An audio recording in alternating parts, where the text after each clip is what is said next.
우리 다 같이 사도신경으로 우리의 신앙을 고백하겠습니다. 나는 전능하신 아버지 하나님 천지의 창조주를 믿습니다. 나는 그의 유일하신 아들 우리 주 예수 그리스도를 믿습니다.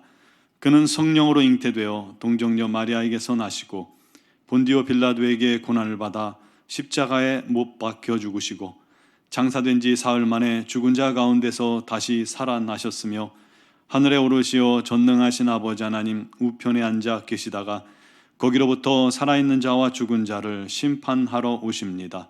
나는 성령을 믿으며 거룩한 공교회와 성도의 교제와 죄를 용서받는 것과 몸의 부활과 영생을 믿습니다. 아멘. 찬송가 524장 찬양 드리겠습니다.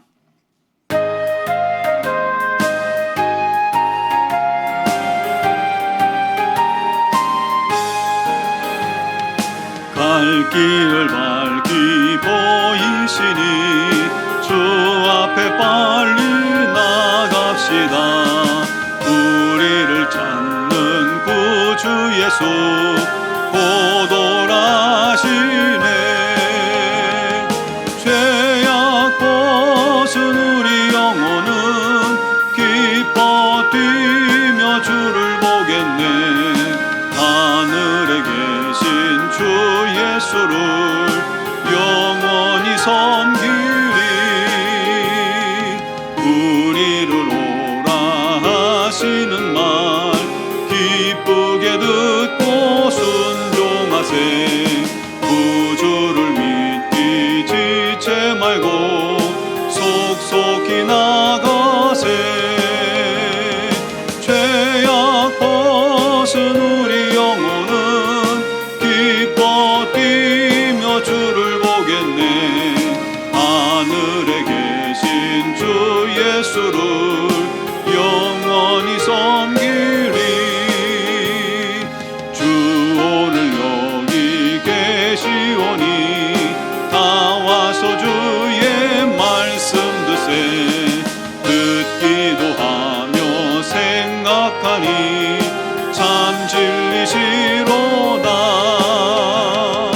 죄악 벗은 우리 영혼은 기뻐 뛰며 주를 보겠네.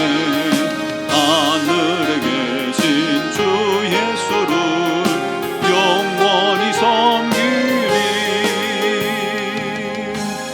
아멘. 오늘 우리에게 주신 하나님 말씀은 창세기 10장 8절에서 12절 말씀입니다. 창세기 10장 8절에서 12절까지 말씀을 제가 봉독해 드리겠습니다. 구스가 또 니므롯을 낳았으니 그는 세상의 첫 용사라. 그가 여호와 앞에서 용감한 사냥꾼이 되었으므로 속담에 이르기를 아문은 여호와 앞에 니므롯같이 용감한 사냥꾼이로다 하더라. 그의 나라는 시날 땅의 바벨과 에렉과 악갓과 갈레에서 시작되었으며 그가 그 땅에서 아수르로 나아가 니느웨와 르호보딜과 갈라와 및 니느웨와 갈라 사이에 레센을 건설하였으니 이는 큰 성읍이라.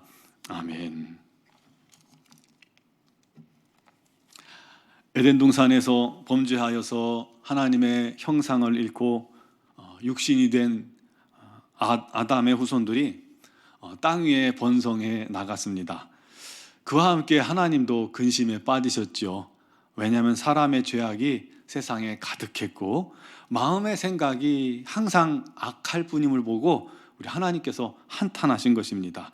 심지어 사람 지으신 것을 후회하기에 이르셨습니다. 결국 하나님은 홍수를 통해서 세상을 심판하셨죠. 그 심판 후에 노아의 가족만 남게 됩니다. 노아는 의인입니다. 그러니까 그의 후손들도 아버지를 닮아서 의롭게 살 것을 기대해 보았을 텐데 기대가 어긋납니다. 노아의 아들 셈과 함과 야벳이 그들의 행위대로 축복과 저주를 받는데 이 함이 형제들의 종들의 종이 될 거라는 저주를 받잖아요. 아버지한테 잘못된 행동을 했기 때문에. 그 10장에 이 노아의 족보가 기록됩니다. 그 중에 오늘 우리가 읽은 본문의 함의 세 아들 중에 구스가 낳은 니므롯이라는 사람이 나와요. 그에 대해서 좀 자세히 기록되어 있습니다. 그는 세상의 첫 용사라. 용사를 히브리어로 깃보르라고 하는데요, 강력한 세력을 가진 자 또는 폭력으로 통치하는 자라는 그런 뜻을 가지고 있는 단어입니다. 9절에 보면 그가 여호와 앞에서 용감한 사냥꾼이 되었으므로, 여호와 앞에서라는 말은요, 여호와 보시기에 라는 말로도 생각할 수 있지만 사실은 여호와를 대적하여 라는 의미로 쓰여진 말입니다. 니무롯이란 이름의 뜻도 우리가 대적할 것이다 라는 그런 뜻을 가진 이름이에요. 이것만 봐도 대충 이 니무롯이라는 사람이 어떤 인물인지 우리가 짐작할 수 있겠죠. 그 당시에는 난폭한 짐승들이 많았고 그 짐승들로부터 사람들이 노출되었기 때문에 그 짐승들로부터 자신을 지켜줄 만한 그런 사냥꾼, 용감한 사람, 영웅들이 필요했던 시기입니다. 그런데 이 니무롯이 힘이 장사고 이 거인과에 속한 사람이에요. 그래서 그가 유명한 사냥꾼이 되었습니다. 그러니 그의 주변으로 사람들이 점점 몰려들겠죠. 그의 인기가 굉장히 높았던 것으로 나옵니다. 다들 그를 통해서 보호받길 원했던 거죠. 그러니 자연스럽게 사람이 많아지니까 조직을 만들고 또 사람들을 이끌어가기 시작했고, 또 그 힘을 바탕으로 주변 도시들을 난폭하게 점령하면서 점점 큰 세력을 이루게 된 겁니다. 결국 그는 나라를 세우게 되었죠. 10절에 보니까 그 나라는 시날 땅의 바벨을 중심으로 세워집니다. 바벨은 나중에 바벨론이 됩니다. 니무롯이 바벨론의 창시자가 된 겁니다. 여러분, 이 바벨론이 어느 곳이냐면 우상 숭배와 점술의 기원이 되는 곳입니다. 또 폭력이 난무하고 무력을 숭배합니다. 이 바벨론의 형벌 중에 하나가 이 사람 가죽을요 산채로 벗기는 거예요.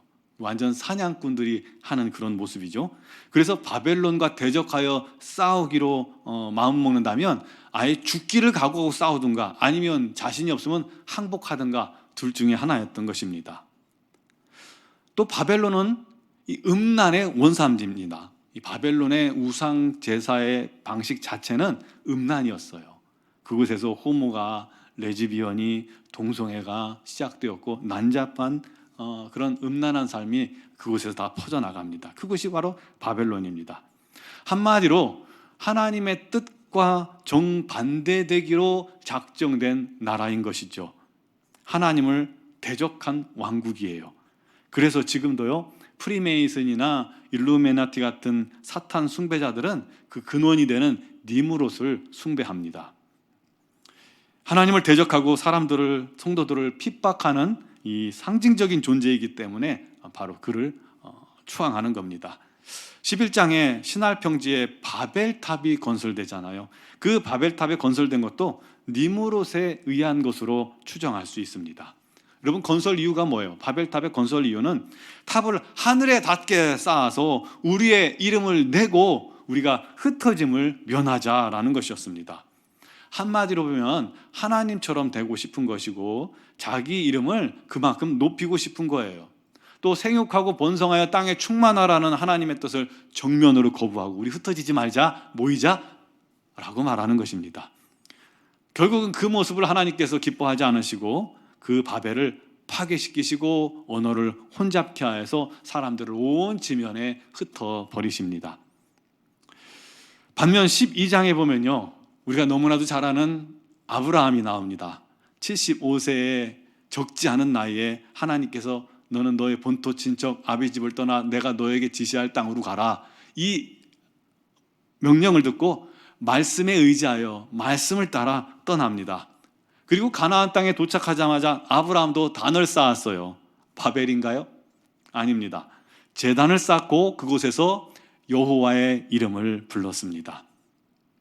니무롯은 우리 이름을 내자 하고 외쳤지만 아브라함은 여호와의 이름을 높였고 여호와의 이름을 불렀습니다. 완전 반대죠. 결국 아브라함은 믿음의 조상이 된 것입니다. 정반대되는 인물이 이렇게 교차됩니다. 하나는 대적자요, 또 하나는 순종하는 사람입니다. 지금도 이 세상은 하나님을 대적하고 자기 이름을 내려고 애쓰는 이 니무롯의 후예들과 반대로 주의 이름을 부르고 하나님의 영광을 나타내기 위해 사는 영적 아브라함의 후손들로 나뉘게 됩니다. 여러분은 어느 편에 섭니까? 무엇이 지혜인지 너무나도 잘 알 것입니다. 당연히 우리는 영적 아브라함의 자손들입니다. 그런데 우리가 깨어있지 못하다면요, 나도 모르게 내 이름을 드러내기 위해 살아간다는 거예요. 내 중심으로 살아가는 거예요. 내가 주인 되려 하는 거예요. 그리고 그것은 하나님을 대적하는 그런 습관의 모습 중에 하나입니다. 또한 우리가 깨어있지 못하다면 하나님을 대적하는 자들의 악한 습관을 쫓아가기 쉬워집니다. 깨어있지 못하면 우리 믿는 자들이라도 음란에 노출되기 쉬워요. 음란에 사로잡힐 수 있어요.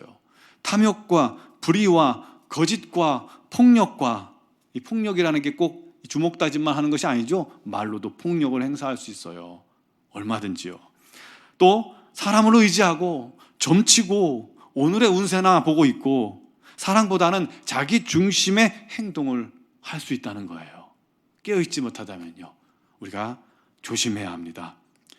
반대로 우리를 십자가에 죽기까지 사랑하신 예수 그리스도, 그 주님을 우리는 오히려 깊이 묵상하는 자들이 되어야 할 것입니다.